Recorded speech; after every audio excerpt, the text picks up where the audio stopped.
Guruvayur sub ജയിലിൽ നിന്നും സിനിമയെ വെല്ലുന്ന രീതിയിൽ പുറത്തുകടന്ന റിമാൻഡ് പ്രതിയെ പോലീസ് സാഹസികമായി പിടികൂടി.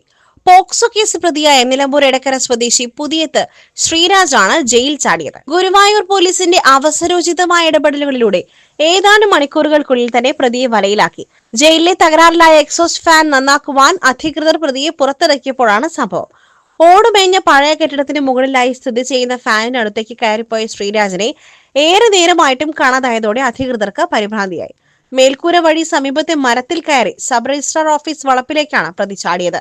പ്രതി രക്ഷപ്പെട്ട വിവരം അറിഞ്ഞ ഉടൻ തന്നെ ഗുരുവായൂർ പോലീസ് അന്വേഷണം ഊർജിതമാക്കിയിരുന്നു. പ്രദേശത്തെ CCTV ദൃശ്യങ്ങളും മറ്റും കേന്ദ്രീകരിച്ച് നടത്തിയ തിരച്ചിലിനൊടുവിലാണ് മണിക്കൂറുകൾക്കുള്ളിൽ തന്നെ ഇയാളെ കണ്ടെത്തിയത്. പറവട്ടി പോലീസ് സ്റ്റേഷനിൽ രജിസ്റ്റർ ചെയ്ത പോക്സോ കേസിൽ റിമാൻഡിലായ ശ്രീരാജ് ജയിലിലെത്തിയിട്ട് ഏതാനും ദിവസങ്ങൾ മാത്രമേ ആയിരുന്നുള്ളൂ. ജയിൽ ചാട്ടവുമായി ബന്ധപ്പെട്ട അധികൃതരുടെ ഭാഗത്തു നിന്നുണ്ടായ വീഴ്ചയെക്കുറിച്ച് അന്വേഷണം ആരംഭിച്ചു. Gold pure gold. Group Nilambur.